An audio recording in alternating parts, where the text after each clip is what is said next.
In Kiev is Oleksiy Goncharenko, a member of Ukraine's parliament. Oleksiy, thank you so much for your time. I don't know if you've seen it. It's literally just been reported now that the mobile phone operator Kyivstar has sustained huge damage during cyber attacks this Tuesday. Its CEO has been speaking to Reuters. Another example of how this is not just a classic conflict. It's almost like a hybrid conflict with risks to Ukraine from so many different aspects that are coming from Russia.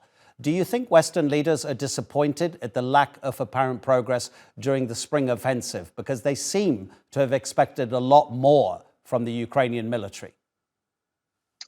First of all, that is a war of 21st century, and cyber attacks is a big part of it.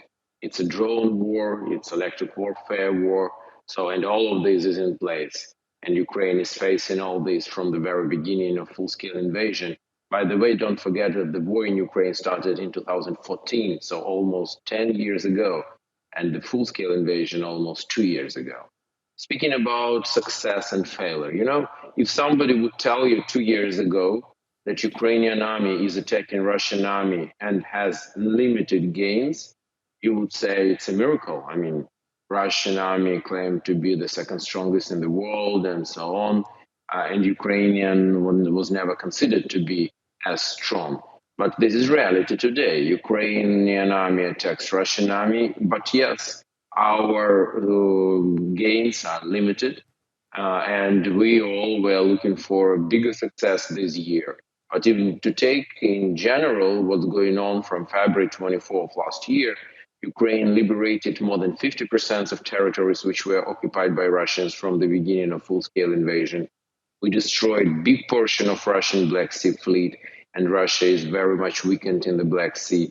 So we showed a huge success, but definitely we want more. How frustrating is it for Ukrainians that right now the US Congress is stalling on what would be an extremely important new military assistance package? Because many people are saying that actually the politicians are not really in touch with reality if they expected the sort of advances that could have come from the spring offensive, plus the fact that every time Ukraine has asked the West for weapons, there has been a delay, and that delay has been deadly for the people of Ukraine and has actually benefited the Russians. And therefore, another delay, having learnt what they've learnt after almost 2 years, seems extremely surprising. And it's true, we're very much concerned and we're very much frustrated with the fact that Ukraine became a hostage of internal US political struggle and in reality of the elections which will be held in the United States next year.